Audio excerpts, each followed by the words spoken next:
সাধারণ বিজ্ঞানের ক্লাসে আমরা শিখব যে বৃষ্টিপাতকে কিভাবে পরিমাপ করা হয়। অর্থাৎ সারাদিন ধরে বৃষ্টিপাত হয়েছে, সেই বৃষ্টিকে কি করে আমরা মাপবো যে কতটা বৃষ্টি হয়েছে। আমরা যখন আবহাওয়ার খবর শুনি বা টিভিতে দেখি, তখন দেখবে যে সেখানে বলা হয় যে আজ 2.5 মিলিমিটার বৃষ্টিপাত হয়েছে, কি 2 সেন্টিমিটার বৃষ্টিপাত হয়েছে, বা 6 সেন্টিমিটার বৃষ্টিপাত হয়েছে, ভারী বর্ষণ 10 সেন্টিমিটার 15 সেন্টিমিটার বৃষ্টিপাত হয়েছে। তাহলে একটা জিনিস বুঝতে পারছো যে বৃষ্টিপাতকে পরিমাপ করার জন্য আমরা সেন্টিমিটার বা মিলিমিটার এই এককগুলোকে ব্যবহার করে থাকি।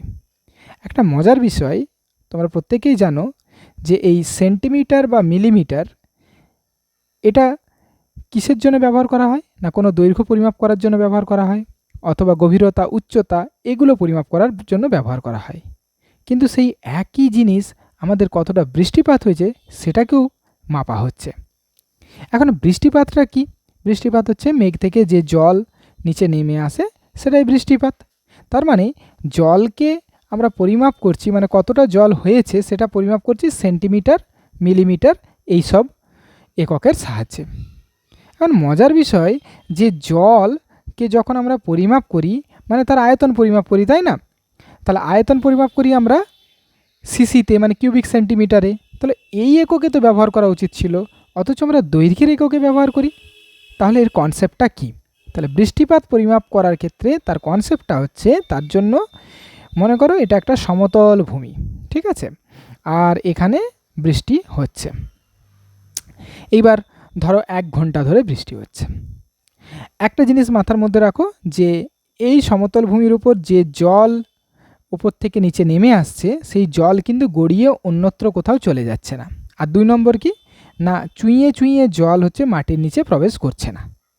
এই দুটো জিনিস যদি হয়, তাহলে 1 ঘন্টায় মাটির থেকে ওপর পর্যন্ত যতটা জল জমে, সেটাকে আমরা যদি কোনো স্কেলের সাহায্যে মেপে নিই, তাহলে সেই দৈর্ঘ্যটাই বা সেই উচ্চতাটাই হবে ওই 1 ঘন্টায় বৃষ্টিপাতের পরিমাপ। বিষয়টা খুবই সহজ, আমরা সহজেই বাড়িতেও এটা করতে পারি। কিন্তু বাড়িতে করতে গিয়ে আমাদের কিছু পদ্ধতিগত ভুল হয়। আচ্ছা, প্রথমে দেখি যে কিভাবে আমরা এটাকে করতে পারি, তারপর দেখব কি ভুল হতে পারে, আর সেই ভুলটাকে শোধরানোর জন্য আমরা কি করতে পারি। এবং এই পুরো জিনিসটাকে জানলে আমরা খুব সহজেই আমাদের একদম প্রায় অ্যাকিউরেট এবং সরল যন্ত্র বাড়িতে তৈরি করে ফেলতে পারবো, যেটা আমাদের সাধারণত আবহাওয়া দপ্তরে ইউজ করা হয়। তো চলো প্রথমে দেখি যে এটাকে আমরা কিভাবে এই জলের উচ্চতাটাকে মেজার করতে পারি, এর জন্য কি বুদ্ধি আমরা করতে পারি, ঠিক আছে। তো দেখো, তার জন্য এরকম একটা ব্যবস্থা করতে পারি। ধরো তুমি আর তোমার বন্ধু দুজন মিলে এক কাজ করলে, তুমি একটা পাত্র নিলে আর তোমার বন্ধু আর একটা বড় পাত্র নিল।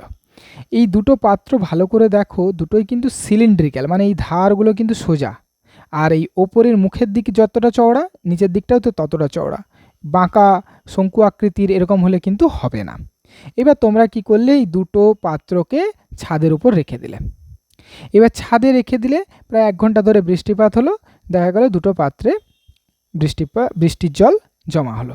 এখন তুমি কি করলে, তোমার স্কেলের সাহায্যে কতটা জল জমা হয়েছে সেটাকে মেপে নিলে।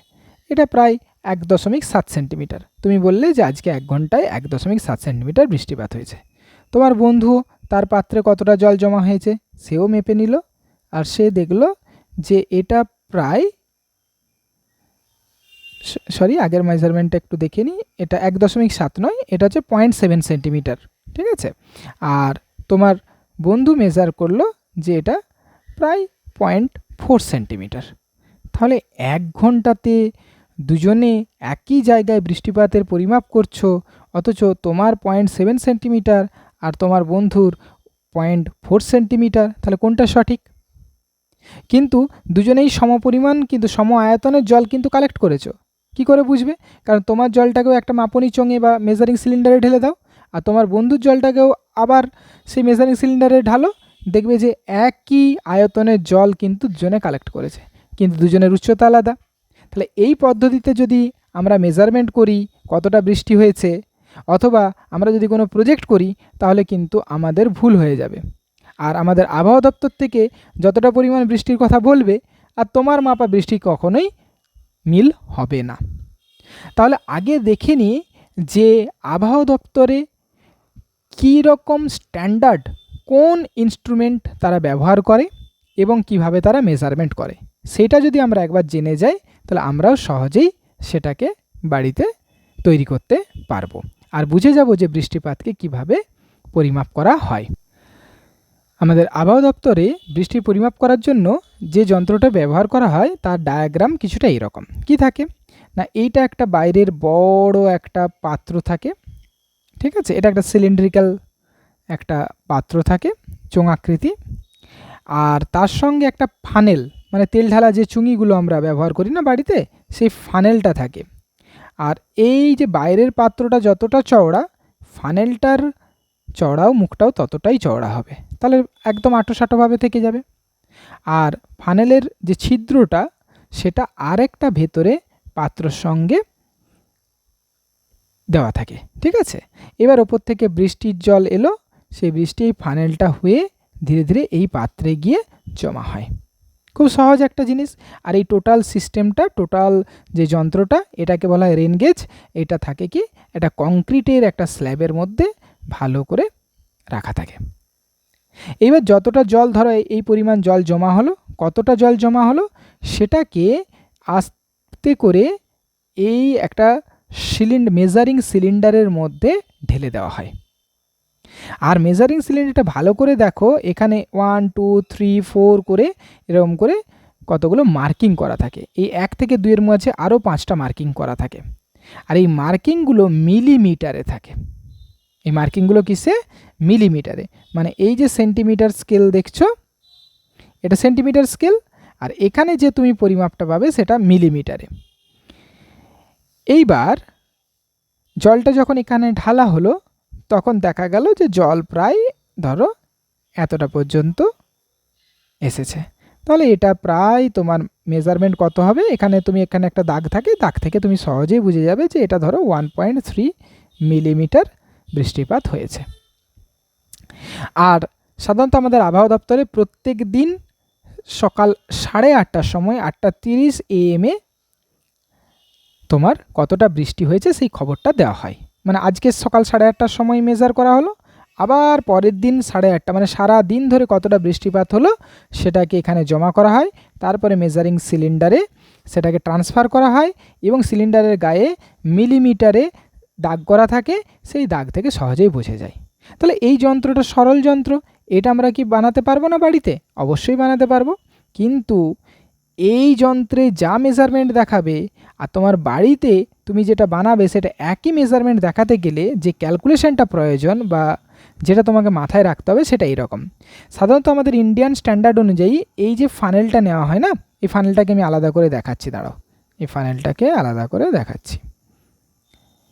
এই যে ফানেলটা, এই ফানেলটার এরিয়া, মানে এই যে মুখটা, এই এরিয়াটা, এই টোটাল এরিয়াটা প্রায় 200 সেন্টিমিটার স্কোয়ার হয়।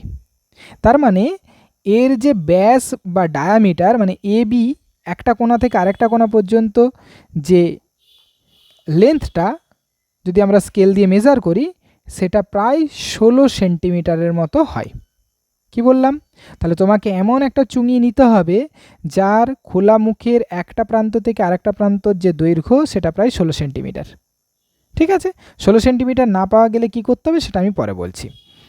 তাহলে এই হচ্ছে তোমার একটা এরকম চুঙি নিতে হবে। আর এই যে সিলিন্ডারটা যেটাতে তুমি মাপবে, এরকম একটা চোঙাকৃতি তোমার গ্লাসও তুমি নিতে পারো, ঠিক আছে, তার যে মুখের এরিয়া, মানে এই খোলা মুখটার যতটা জায়গা সেটা 20 সেন্টিমিটার স্কোয়ার। তার মানে এর যে ডায়ামিটার বা ব্যাসটা সিডি, এই লাইনটার যে দৈর্ঘ্য সেটা প্রায় 5 সেন্টিমিটারের মতো নিলেই হবে। তাহলে 5 সেন্টিমিটার ব্যাসের একটা তুমি চোঙাকৃতি নাও, কি বলে, মেজারিং সিলিন্ডার নাও, যেটাতে তুমি জলটা কতটা হচ্ছে মেজার করবে। আর তোমার যে চুঙিটা নেবে সেটা হচ্ছে তার যে ডায়ামিটারটা হবে বা ব্যাসটা হবে সেটা প্রায় 16 সেন্টিমিটার। এই রেশিওটা তোমাকে মেনটেন করতে হবে, ঠিক আছে। এখন তুমি ধরো এর এরিয়া বলেছিলাম 200 সেন্টিমিটার স্কোয়ার, তুমি 200 সেন্টিমিটার স্কোয়ার না পেয়ে তুমি 100 সেন্টিমিটার স্কোয়ার পেলে, তাহলে তার কতটা ডায়ামিটার নিতে হবে সেটাকে বার করে নিলেই তুমি এক্সাক্ট মেজারমেন্ট করতে পারবে। এইবার এটা করার পর তুমি এখানে দাগ দেবে কিভাবে? তুমি যদি এই 16 সেন্টিমিটারের ফানেল, যার ডায়ামিটার 16 সেন্টিমিটার, আর তোমার যেটাতে মেজার করছো তার ডায়ামিটার যদি 5 সেন্টিমিটার নাও, তাহলে আমাদের এই যে যতটা জল জমছে সেটাকে আমরা অনেক বড় করে দেখতে পাবো, প্রায় 10 গুণ বড় করে দেখতে পাবো আমাদের এই সিলিন্ডারে। দেখো এই পাত্রে জল কতটুকু জমেছে, এইটুকু জমেছে, কিন্তু এটাকে যখনই আমি সিলিন্ডারে ট্রান্সফার করব না, তখন আমরা এতটা বড় করে দেখতে পাবো। এই বড়টা কতটা? প্রায় 10 গুণ বড় করে দেখতে পাবো। সেই জন্য এই মাপগুলো আমাদের প্রয়োজন হয়। এইবার তারপরে তুমি এই মাপটা পাবে কোথা থেকে? কিছু নয়, যদি তুমি একই রকম 16 সেন্টিমিটারের ব্যাসের একটা চুঙি নিলে আর একটা হচ্ছে 5 সেন্টিমিটার ব্যাসের একটা চোঙ নিলে, তারপর তোমার কাজ হচ্ছে এরকম একটা সেন্টিমিটার স্কেল নিয়ে আসবে। সেন্টিমিটার স্কেলের ধরো 0টাকে এখানে বসিয়ে দিলে একটা কাগজের ওপর, সেখানে 0, 1 সেন্টিমিটার, 2 সেন্টিমিটার, 3 সেন্টিমিটার, 4 সেন্টিমিটার করে একটা দাগ করে নিলে। আমি ইউজ করছি কিন্তু সেন্টিমিটার স্কেল, কিন্তু যখন তুমি চুঙিতে মাপ পাবে না, সেটা মিলিমিটারে হয়ে যাবে। কেন হচ্ছে? তার কারণ হচ্ছে আমি একটা স্পেশাল রেশিওর বা স্পেশাল অনুপাতের আমি এই চুঙি আর চোঙটা নিয়েছি বলে। এর অঙ্কটা খুবই সহজ, সবার ক্ষেত্রে হয়তো বুঝতে অসুবিধা হতে পারে, কিন্তু সেই জন্য আমি জটিল অঙ্কে গেলাম না। তো এইভাবে যদি আমরা একটা যন্ত্র তৈরি করে নিই, আর এইরকম একটা বাইরের যে সিলিন্ডারটা নেব, এটা যে কোন এই বাইরের সিলিন্ডারটারও ব্যাস কিন্তু একদম চুঙিটা যাতে ভালোভাবে এঁটে যায় এর মধ্যে, সেরকম একটা বাইরের। আর এই বাইরের এই যে পাত্রটা নিয়েছি না, এটা শুধুমাত্র আমার এই টোটাল যে চুঙিটা ভেতরের পাত্রটাকে ঠিকভাবে যাতে থাকে, হাওয়ায় যাতে না উড়ে যায় বা পড়ে যায়, সেই জন্য ব্যবহার করা হয়। এটা যদি তুমি নাও ইউজ করো তাও চলবে, তোমার শুধু দরকার এরকম একটা চুঙি আর এরকম একটা চোঙ, আর একটা জলটাকে প্রথমে কালেক্ট করার জন্য একটা যে কোনো পাত্র, যাতে চুঙিটা বসতে পারে। কিন্তু তোমাকে মাপটা খেয়াল রাখতে হবে।